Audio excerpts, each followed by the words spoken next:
Hey guys, আসসালামু আলাইকুম, this is Jannat and welcome to my channel Glunda Shop and Tech. So আজকে আমরা আরেকটি ফাইল ক্রিয়েট করব আর এখানে আমরা শিখব স্ট্রিং এর ব্যবহার, দেন হলো আমাদের ইন্টিজারের ব্যবহার, দেন ডবল, ফ্লোট, বিভিন্ন ধরনের যে ভ্যারিয়েবল গুলো আছে আমরা সেগুলো ব্যবহার শিখব। সো গত ক্লাসে আমি দেখিয়েছি var আর val এর মধ্যে পার্থক্য। এখন আমরা স্ট্রিং, ইন্টিজার এগুলো কি আসলে সে সম্পর্কে জানবো। সো এর জন্য আমি একটি ফাইল ক্রিয়েট করে নিব। এর জন্য নিউতে যাওয়ার পরে আমি এখানে লিখে দিচ্ছি Kotlin ক্লাস, দেন এর ভিতরে আমরা ফাইল সিলেক্ট করে দিব আর এটিকে আমরা একটি নাম দিয়ে দিব, যেহেতু একটি আমরা স্ট্রিং নিয়ে কাজ করব। সো স্ট্রিং রিলেটেড কিছু নাম আমি এটা দিয়ে দিচ্ছি, আপনারা আপনাদের ইচ্ছে মতো একটা ফাইলের নাম দিয়ে দিবেন। সো এখানে আমি লিখে দিচ্ছি। এরপরে আমার এই প্যাকেজ এই ফাইলটি আমাদের Kotlin এর ফাইলটি ক্রিয়েট করা হয়ে গেছে। এখন এর ভিতরে আমি একটা ফাংশন ক্রিয়েট করব। সো ফান মেইন, দেন আমরা এর ভিতরে এখন আমাদের কোডিং পার্টটি করব। সো আমি শুরুতে নিয়ে নিচ্ছি var, যেটা আমরা ফার্স্টে কাজ করব স্ট্রিং ভ্যালু নিয়ে। সো আমাকে অবশ্যই খেয়াল রাখতে হবে যে স্ট্রিং গুলো সবসময় ডাবল কোটেশনের ভিতরেই থাকে। আমি যে কোনো একটি ভেরিয়েবলকে যদি স্ট্রিং হিসেবে ডিক্লেয়ার করি সেটি অবশ্যই আমাদেরকে ডাবল কোটেশনের ভিতরে রাখতে হবে। আর যখন আমি ইন্টিজার হিসেবে ডিক্লেয়ার করব সেই ক্ষেত্রে আমাদের ডাবল কোটেশনের প্রয়োজন হবে না। যে কোনো অ্যালফাবেট বা নেম এই যা লিখেই আমি ডাবল কোটেশন ছাড়াই 1 2 3 যাই লিখব সেটি হয়ে যাবে আমাদের ইন্টিজার ভ্যালু। আর যখনই আমি ডাবল কোটেশনের ভিতরে লিখব সেক্ষেত্রে আমার সেটি হয়ে যাবে স্ট্রিং ভ্যালু। এই ক্ষেত্রে আমি এখানে দেখিয়ে দিচ্ছি, দেখুন এখানে 1 লিখেছি, এটি আমাদের একটা ইন্টিজার ভ্যালু, কারণ আমি এটা ডাবল কোটেশনের মধ্যে লিখিনি, এজন্য এটি আমাদের ইন্টিজার ভ্যালু। এখন যদি আমি এ দিয়ে এটাকে যদি আমি এই ভেরিয়েবলকে যদি আমরা স্ট্রিং হিসেবে ডিক্লেয়ার করি সেক্ষেত্রে কিন্তু আমাদের এই 1 কে এরর দেখাচ্ছে, কারণ এটি ডাবল কোটেশনের ভিতর না। যখনই আমি এটিকে ডাবল কোটেশনের ভিতরে নিয়ে নিলাম সেক্ষেত্রে কিন্তু এটা আর এরর দেখাচ্ছে না। এখন আমি এর ভিতরে ডাবল কোটেশনের ভিতরে আমি এবিসি নিয়ে নিয়েছি। এখন যদি এটাকে আমরা প্রিন্ট করি প্রিন্ট ln দিয়ে, এখন যদি আমরা a কে প্রিন্ট করতে চাই সেক্ষেত্রে আমাদের অ্যান্সার কিন্তু এবিসি দেখাবে, আর এটি একটি স্ট্রিং ভ্যালু। সো আমাদের এটি রান হচ্ছে, আমি এটিকে রান করে দিয়েছি। এই দেখুন এখানে আমাদের এবিসি দেখাচ্ছে আর এটি একটি স্ট্রিং ভ্যালু। আই হোপ আপনারা বুঝতে পেরেছেন স্ট্রিং আর ইন্টিজার আমাদের তফাৎ কি। এখন আমরা দেখব ইন্টিজার ভ্যালুকে।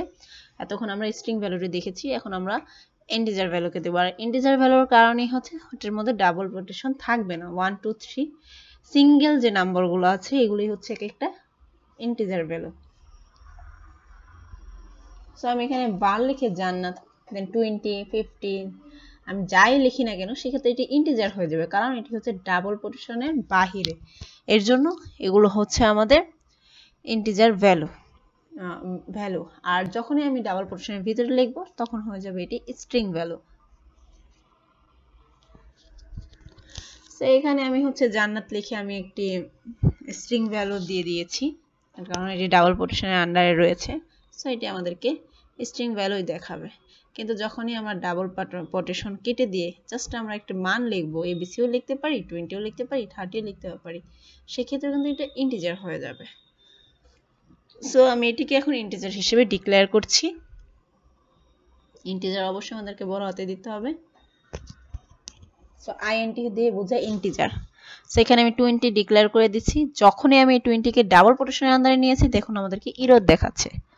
আর যখন আমি ডাবল কোটেশনকে কেটে দিব তখন কিন্তু আমাদেরকে আর এরর দেখাবে না, তখন আমাদেরকে ইন্টিজার মানই দেখাবে। এই দেখুন চলে গেছে।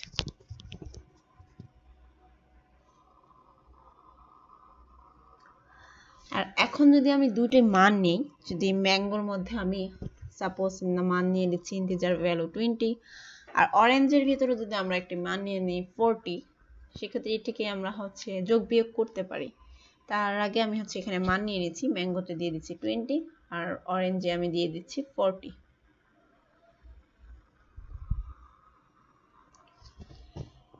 এখন আমরা আরেকটা ভ্যালু নিব যার ভেতরে আমরা ম্যাঙ্গো আর অরেঞ্জকে যোগ করব। আপনারা যোগ করতে পারেন, ভাগ করতে পারেন, গুণ করতে পারেন, বিয়োগ করতে পারেন, এটা আপনাদের উপর ডিপেন্ড করে। সো আমি এটি নিয়ম দেখিয়ে দিচ্ছি যে এখানে কিভাবে যোগ বিয়োগ করতে হয়। আই হোপ আপনারা বুঝতে পেরেছেন। একটু স্পেলিং মিস্টেক হয়েছে এই জন্য একটু রং দেখাচ্ছে। সো এখন ঠিক হয়ে গেছে। এখন যদি আমরা এই প্রিন্ট ln কে এই প্রিন্ট এখন যদি আমরা সি কে প্রিন্ট করি এক্ষেত্রে দেখাবে আমাদের যে যোগফলটি আছে সেটি আমাদেরকে দেখাবে। সো হচ্ছে আমি হলো এখন রান করে দিব। রান আমার হচ্ছে। এখন আমাদের অ্যান্সারটি দেখার পালা। আমরা দেখি আমাদের অ্যান্সার কি দেখায়।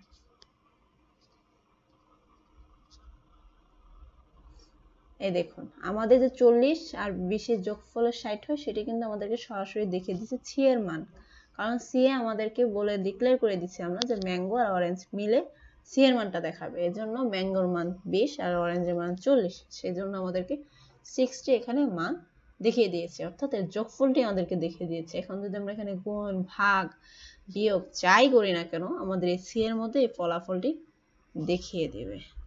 আই হোপ আপনারা হয়তো স্ট্রিং আর ইন্টিজারের মধ্যে পার্থক্য বুঝে গেছেন, আর হয়তো আমি বুঝাতে সক্ষম হয়েছি। জানি না কতটা আপনাদেরকে বুঝাতে পারি বা বলতে পারি, কিন্তু আশা রাখি যে আপনারা হয়তো বুঝতে পেরেছেন।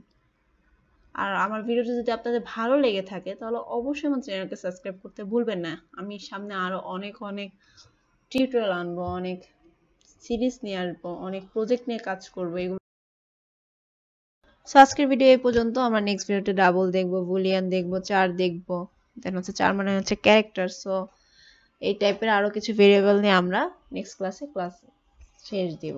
সো হচ্ছে আজকে এই পর্যন্ত। আল্লাহ হাফেজ সবাইকে।